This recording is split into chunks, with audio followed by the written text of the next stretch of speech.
avançamos na narração da história da encarnação segundo São Lucas e chegamos à cena da visitação. A visitação de Nossa Senhora a Santa Isabel. Este também será o evangelho do domingo. Portanto, eu deixarei para fazer um sermão mais expositivo para amanhã. Queria apenas tirar algumas imagens aqui do texto para a nossa meditação. Ela acaba de receber a anunciação de São Gabriel. Ela acaba de saber que será a mãe de Deus, acaba de dar o seu fiat. Faça-se em mim, segundo a tua palavra. Mas as palavras de São Gabriel soaram-lhe como uma espécie de confirmação. Assim como Zacarias recebeu como um sinal do cumprimento da promessa a mudez, ela recebeu como um sinal do cumprimento das palavras do anjo a notícia de que Isabel, apesar de se ter escondido, estava grávida. Nós líamos há 2 dias atrás que São Lucas nos diz que ela se ocultou. Ela não quis dizer a ninguém. E o mesmo aconteceu com seu marido, porque ele estava mudo. Portanto, aquela revelação só podia ser sobrenatural. Ela podia estar informada da gravidez de Isabel apenas por esse motivo. É então que essa cena se desenrola. Maria partiu para a região montanhosa, dirigindo-se apressadamente a uma cidade da Judéia. Entrou em casa de Zacarias e cumprimentou Isabel. Há vários detalhes aqui que eu passarei por alto, mas o que nós temos diante dos nossos olhos são 2 mulheres grávidas. De um lado, uma idosa, grávida milagrosamente, porque era estéril e porque era idosa, e do outro, uma menina, uma moça, virgem, que carrega no seu ventre o próprio Deus encarnado. Ela é uma espécie de templo itinerante. Ela vai ao encontro de Isabel carregando o seu Deus. E nós podemos dizer que, de alguma maneira, Deus se faz caminho nela, colocando-se nela na perspectiva de quem vai ao encontro de alguém. Quando Isabel ouviu a saudação de Maria, a criança pulou no seu ventre.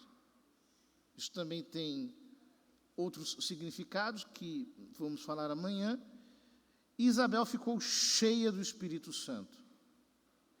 Com um grande grito exclamou: bendita és tu entre as mulheres, e bendito é o fruto do teu ventre. Como posso merecer que a mãe do meu Senhor me venha visitar? Ou seja, Isabel, diante desse fenômeno, a criança pula dentro dela. São João Batista, por assim dizer, começa o seu ofício de precursor do Salvador. Recebe uma iluminação sobrenatural e diz profeticamente algo que ela não poderia saber pela sua inteligência. Em primeiro lugar, ela diz, cheia do Espírito Santo: bendita és tu entre as mulheres. E depois ela diz: bendito é o fruto do teu ventre. É muito interessante que Isabel bendiga primeiro Maria e depois Jesus.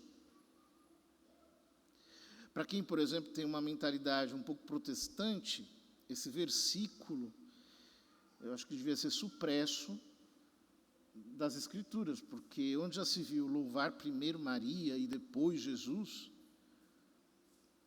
Pois é. Mas é que eles não estão rivalizando entre si. Toda a glória de Maria decorre do fato de ela ter sido criada para ser mãe de Deus. E é muito interessante que Isabel diz: bendita és tu entre as mulheres e bendito é o fruto do teu ventre. Como posso merecer que a mãe do meu Kyrios, do meu Adonai, a mãe do meu Deus, essa é a expressão que se usava para falar de Deus, me venha visitar. Logo que a tua saudação chegou aos meus ouvidos, a criança pulou no meu ventre. Bem-aventurada aquela que acreditou, porque será cumprido o que o Senhor lhe prometeu. Ela é tomada por um espírito de profecia. Bendiz a fé de Maria. Mas o mais interessante é que nós temos duas mulheres, nós temos duas crianças, e nós temos também dois louvores. Isabel bendiz, movida pelo Espírito Santo, a Jesus e Maria. Mas assim que o louvor, a bendição de Isabel chega aos ouvidos da Virgem Santíssima, ela prorrompe num cântico de louvor, que nós não lemos no Evangelho de hoje, que seria o Evangelho de amanhã, caso não fosse domingo. É o Magnificat. Ela diz: a minha alma engrandece o Senhor e o meu espírito se alegra em Deus meu Salvador, porque olhou para a humildade de sua serva. Ou seja, se Isabel a chamou bendita, ela diz, é porque ele olhou para a minha humildade de serva, de escrava. Doravante todas as gerações me chamarão bem-aventurada, porque o Todo-Poderoso fez grandes coisas em meu favor. O seu nome é santo. Sua misericórdia se estende de geração em geração a todos que o temem. Então, Maria Santíssima, partindo da sua própria humildade, da sua própria condição autoconsciente de criatura efêmera, ela percebe o que Deus está fazendo. Deus está paradoxalmente invertendo a ordem. Derrubou do trono os poderosos, elevou os humildes, encheu de bens os famintos, despediu os ricos de mãos vazias, socorreu Israel, seu servo, lembrando-se de sua misericórdia. Ou seja, o que Deus está fazendo com o mistério da encarnação é invertendo a ordem. Agora, os humildes serão elevados e os que se elevam serão humilhados. Deus escolheu o improvável, o rejeitado, aquilo que o mundo considera ignorante, aquilo que os homens desprezam, aquilo que é considerado digno de vergonha. Deus escolheu isso. E é isso que escandaliza. Deus escolheu isso para si, não para os outros. Ele se fez homem, se colocou em caminho conosco, escolhendo para si o que todo o mundo rejeitaria. Por quê? essa é a parte final do Magnificat. Socorreu Israel, seu servo, lembrando-se de sua misericórdia, conforme prometera aos nossos pais, em favor de Abraão e de sua descendência para sempre. Ou seja, ele é fiel às suas promessas, ele é o cumpridor daquilo que ele disse, mas ele lembrou-se da sua misericórdia, ele lembrou-se de inclinar-se, de rebaixar-se, de colocar-se no nosso mesmo plano. Tudo isso, queridos irmãos, para nós é muito importante nessa preparação para o Natal. Veja, aqui nós temos uma espécie de presépio vivo. Maria Santíssima e Isabel, Jesus e João Batista, dois louvores, duas mulheres que louvam, duas grávidas que louvam. O profeta Joel dizia na sua profecia que quando o Espírito fosse derramado, os seus filhos e as suas filhas profetizarão.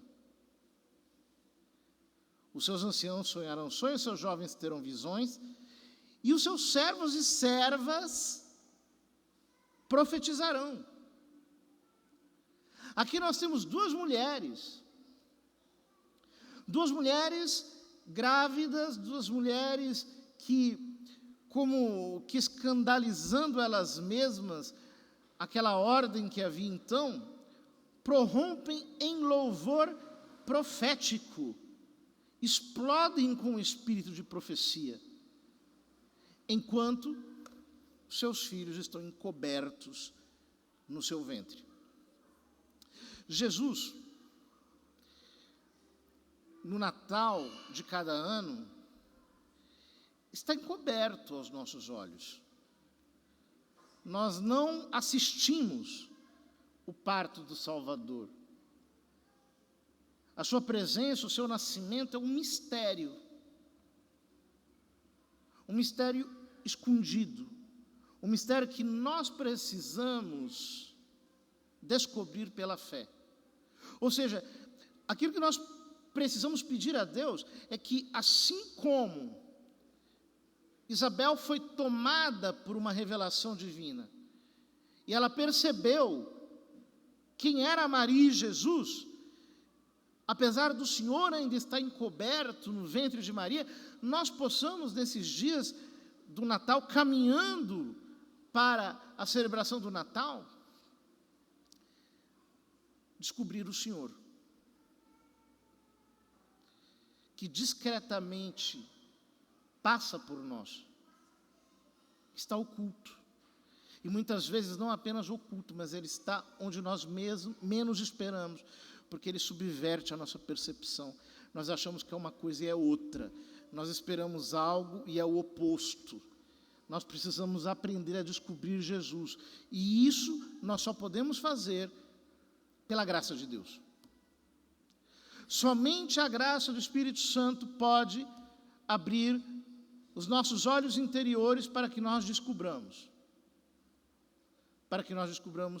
Deus em Cristo, no ventre de Maria, na celebração do seu Natal. Que o Senhor nos leve também a louvar, que nós assumamos esse papel da igreja que louva, que bendiz aquele que fez grandes coisas.